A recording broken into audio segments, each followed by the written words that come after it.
भाजी मंडईमध्ये भरपूर प्रमाणात ताज्या भाज्या उपलब्ध आहेत आणि आता 31 डिसेंबरही जवळ आलेला आहे. त्यामुळे 31 डिसेंबरच्या पार्टीसाठी आज आपण पाहतोय व्हेजिटेबल दम बिर्याणी. ही व्हेजिटेबल दम बिर्याणी नॉनव्हेज बिर्याणीच्या अगदी तोडीस तोड आहे. व्हिडिओच्या सुरुवातीपासून शेवटपर्यंत नेहमीप्रमाणे भरपूर साऱ्या टिप्स आणि ट्रिक्स सांगितलेल्या आहेत. त्यामुळे व्हिडिओ स्किप न करता शेवटपर्यंत नक्की पहा. फार वेळ न घालवता चला तर मग सुरुवात करूया आजच्या रेसिपीला. खास शाकाहारी खवय्यांसाठी 31 डिसेंबर विशेष चमचमीत व्हेजिटेबल दम बिर्याणी.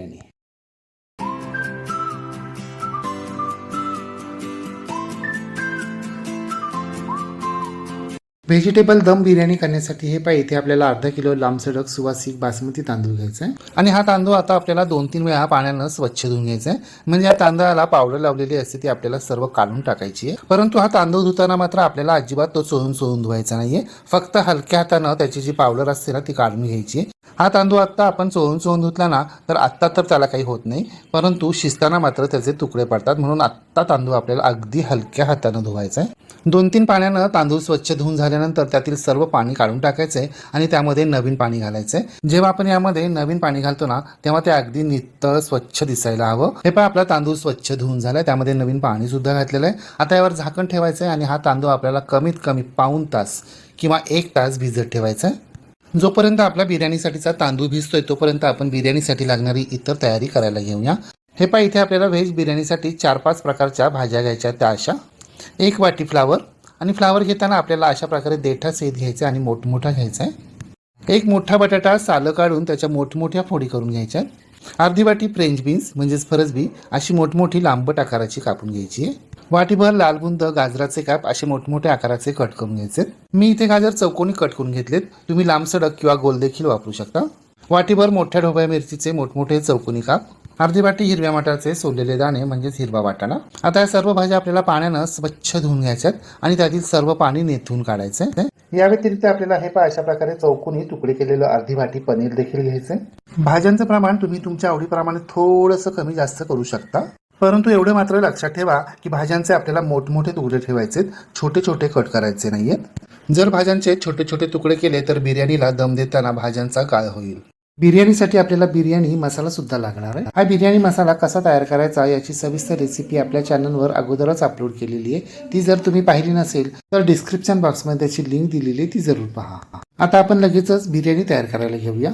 त्यासाठी सर्वप्रथम आपल्याला एका मोठ्या बोलमध्ये 1/2 किलो घरचं घट्ट ताजं दही घ्यायचंय आणि हे दही आपल्याला फेटून घ्यायचंय. आता या दह्यामध्ये आपल्याला अर्धा टीस्पून हळद, आत्ताच आपण तयार केलेला 2 टेबलस्पून बिर्याणी मसाला, 2 टेबलस्पून काश्मीरी लाल मिरची पावडर, 1 टेबलस्पून धने पावडर, 2 टेबलस्पून आलं लसणाची पेस्ट, 1 टेबलस्पून पुदिन्याची पेस्ट आणि चवीप्रमाणे मीठ घालायचंय. आणि आता हे सर्व जिन्नस आपल्याला विस्करच्या सहाय्यानं व्यवस्थित मिक्स करून घ्यायचेत, एकजीव करून घ्यायचेत. आपले सर्व जिन्नस व्यवस्थित मिक्स झालेत, एकजीव झालेत. आता यामध्ये आपल्याला 1 वाटी बिरिस्ता घालायचा आहे आणि तो सुद्धा व्यवस्थित मिक्स करून घ्यायचा आहे. बिरिस्ता म्हणजे उभा पातळ चिरलेला कांदा तेलामध्ये डीप फ्राय केला जातो आणि तो लाल कलरवर तळला जातो. त्याला बिरिस्ता असं म्हणतात. बिरिस्ताशिवाय कोणतीही बिर्याणीची रेसिपी अगदी अपूर्ण आहे. हा बिर्याणीसाठी लागणारा बिरिस्ता योग्य पद्धतीनं कसा तयार करायचा याची रेसिपी जर तुम्हाला पाहिजे असेल तर कमेंट बॉक्समध्ये मला तसं सांगा, म्हणजे आपल्याला याची रेसिपी पाहता येईल. हे पहा आपले सर्व जिन्नस अगदी व्यवस्थित मिक्स झालेले आहेत. आता आपण कट करून धुवून घेतलेल्या सर्व मिक्स भाज्या आणि 1 टेबलस्पून कसुरी मेथी यामध्ये अशा पद्धतीनं हातानं चोळून घालायची आहे. तुम्हाला कसुरी मेथीचा वापर करायचा नसेल तर तुम्ही स्किप करू शकता, परंतु कसुरी मेथीमुळे खूप वेगळी आणि छान चव येते. आता हे सर्व जिन्नस आपल्याला हलक्या हातानं अगदी व्यवस्थित मिक्स करून घ्यायचे. सर्व मसाला या भाज्यांमध्ये अगदी व्यवस्थित जायला हवा, मुरायला हवा.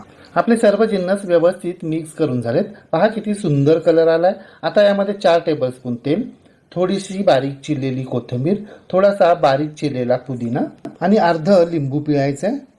अर्धी वाटी पनीरचे तुकडे देखील घालायचे. हे अगदी ऐच्छिक आहे, तुम्हाला जर वापरायचे नसतील तर तुम्ही स्किप करू शकता. आता हे सर्व जिन्नस आपल्याला हाताच्या सहाय्यानं व्यवस्थित मिक्स करून घ्यायचे, एकजीव करून घ्यायचे, परंतु अगदी हलक्या हातानं, नाहीतर पनीरचे सगळे छोटे छोटे तुकडे होऊन जातील. हे पहा आपले सर्व जिन्नस अगदी व्यवस्थित मिक्स करून झालेत, एकजीव करून झालेत. आता यावर झाकण ठेवायचं आहे. आता आपल्याला ज्यामध्ये बिर्याणी तयार करायची आहे ना, ते पसरट भांडं घ्यायचं आहे आणि ते भांडं गॅसवर गरम करण्यासाठी ठेवायचं आहे. भांडं गरम झालं की त्यामध्ये 4 टेबलस्पून तेल घालायचे आणि तेल गरम झालं की त्यामध्ये आपण मसाला मिक्स करून घेतलेल्या सर्व भाज्या घालायच्यात आणि मध्यम आचेवर या भाज्या आपल्याला आता एकसारख्या 5 ते 6 मिनिटं परतत राहायच्यात. आपल्याला या भाज्या पूर्णपणे शिजवून घ्यायच्या नाहीयेत आणि अर्धवट सुद्धा शिजवून घ्यायच्या नाहीयेत. आपल्याला फक्त दही आणि दह्यामध्ये आपण घातलेली आलं लसणाची पेस्ट, पुदिन्याची पेस्ट आणि इतर सर्व मसाले आहेत ना, त्यांचा सर्व कच्चापणा काढून टाकायचा आहे. म्हणजे त्यांचा सर्व उग्र दर्प निघून जाईल. 2 ते 3 मिनिटानंतर आपल्या भाजीनं तेल सोडले आणि रंग पण पहा किती सुरेख आलाय तो. आपली बिर्याणीची भाजी परतून झाली आहे. आता एकदा भाजीची चव घ्यायची आहे, म्हणजे त्याचं तिखट मिठाचं प्रमाण एकदा चेक करायचं आणि त्याप्रमाणे मीठ घालायचं आहे आणि आंबटपणा बॅलन्स करण्यासाठी यामध्ये 1 टेबलस्पून साखर देखील घालायची आहे. आणि आता हे सर्व जिन्नस व्यवस्थित मिक्स करून घ्यायचे, ते एकजीव करून घ्यायचे. तुम्हाला साखर वापरायची नसेल तर तुम्ही स्किप करू शकता, परंतु आपण दही आणि लिंबू दोन्ही वापरलं आहे म्हणून आपण इथे साखर वापरतोय. आता गॅस बंद करायचा आहे आणि यामध्ये मुठभर बारीक चिरलेला हिरवागार फ्रेश पुदिना, मुठभर बारीक चिरलेली हिरवीगार फ्रेश कोथिंबीर, मुठभर बिरिस्ता म्हणजे तळलेला कांदा घालायचा आहे आणि आता यावर झाकण ठेवायचं आहे. आता आपण राईस तयार करायला घेऊया. आपण अर्धा किलो म्हणजे 2 ग्लास तांदूळ भिजत घातलेत. त्यासाठी आपल्याला इथे 6 ग्लास पाणी गरम करण्यासाठी ठेवायचं आहे आणि त्यामध्ये 4-5 लवंग, 4-5 काळी मिरी, 1 मसाला वेलची, 4-5 हिरवी वेलची, 1 इंच दालचिनीचा तुकडा, अर्धा टीस्पून शाही जिरं, 4-5 चक्री फुलाच्या पाकळ्या, 1 तमालपत्र, 2 तिखट हिरव्या मिरच्या मध्ये चिर दिलेल्या, चवीप्रमाणे मीठ, क्वार्टर लिंबू पिळून घालायचं, 1 टीस्पून साखरही घालायची आहे आणि 2 टीस्पून तेल घालायचं आणि मोठ्या आचेवर या पाण्याला आता आपल्याला खळकून उकळी आणायची आहे आणि उकळी आल्यानंतर सुद्धा आपल्याला हे पाणी 2-3 मिनिटं असंच उकळत ठेवायचं. त्यामुळे काय होईल, या सर्व मसाल्यांचा अर्क या पाण्यामध्ये उतरेल. लिंबामुळे आपला राईस पांढरा शुभ्र होतो, तेलामुळे तो एकमेकांना चिकटत नाही आणि साखरेमुळे त्याला ओलसरपणा राहतो. हे पहा एवढी तयारी करता करता जवळपास 1 तास झाले आणि आपला तांदूळ 1 तास भिजलेला आहे. पहा कसा फडफडीत झाला. मी यातील सर्व पाणी काढून टाकलंय. तांदूळ पाण्यामध्ये सोडण्या अगोदर गॅसची फ्लेम बारीक करायची आणि आता हा तांदूळ आपल्याला पाण्यामध्ये हळुवारपणे सोडायचा आहे. तांदूळ पाण्यामध्ये सोडल्यानंतर आता गॅसची फ्लेम मोठी करायची आहे आणि चमच्याच्या सहाय्यानं हा तांदूळ एकदा व्यवस्थित ढवळून घ्यायचा आहे. हे पहा आपल्या तांदळाला खळकून उकळी आली आहे. खळकून उकळी आल्यानंतर आता गॅसची फ्लेम बारीक करायची आहे आणि बारीक आचेवरच आपल्याला हा तांदूळ 2 ते 3 मिनिटं असाच उकळू द्यायचा आहे. लक्षात ठेवा, केव्हाही तांदूळ उकळीतून काढताना आपल्याला गॅसची फ्लेम बारीक करायची आहे आणि मगच तो उकळू द्यायचा आहे. मोठ्या आचेवर जर आपण तांदूळ उकळला तर त्याचे तुकडे पडण्याची शक्यता असते. हे पहा मंद आचेवर तांदूळ उकळून 2 ते 3 मिनिटं झाली आहेत. आता आपण तांदूळ शिजलाय का ते पाहूया.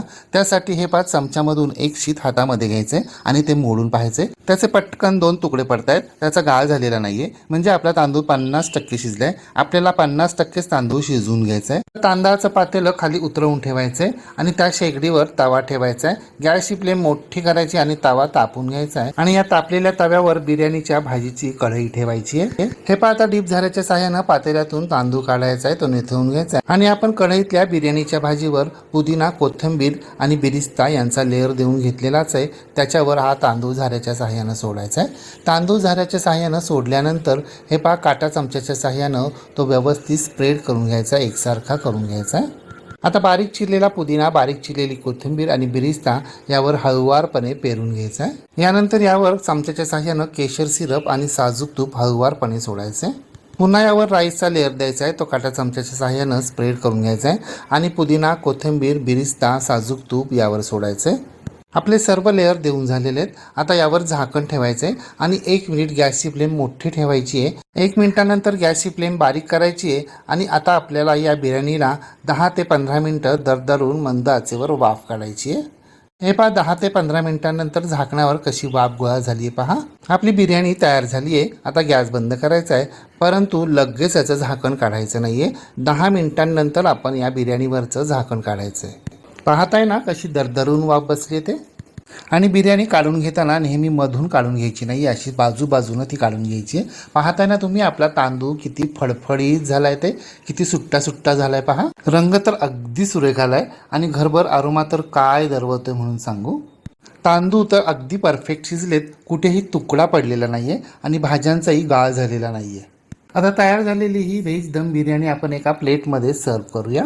तुम्ही सुद्धा येणाऱ्या 31 डिसेंबरच्या पार्टीसाठी अशा प्रकारे व्हेजिटेबल दम बिर्याणी करून पहा व कशी झाली ते कमेंट बॉक्समध्ये मला नक्की सांगा. रेसिपी आवडल्यास लाईक शेअर कमेंट करायला विसरू नका. आणि हो, तुम्ही जर अजूनही गृहविष्णू किचन चॅनलला सबस्क्राईब केलं नसेल तर प्लीज नक्की सबस्क्राईब करा. शेजारील बेल आयकॉनवर प्रेस करा, ऑल सिलेक्ट करा, म्हणजे माझ्या नवनवीन रेसिपींचे हे नोटिफिकेशन तुमच्या मोबाईलवर येतील. पुन्हा भेटूया अशाच एका नवीन रेसिपीसह. तोपर्यंत नमस्कार व रेसिपी शेवटपर्यंत पाहिल्याबद्दल धन्यवाद.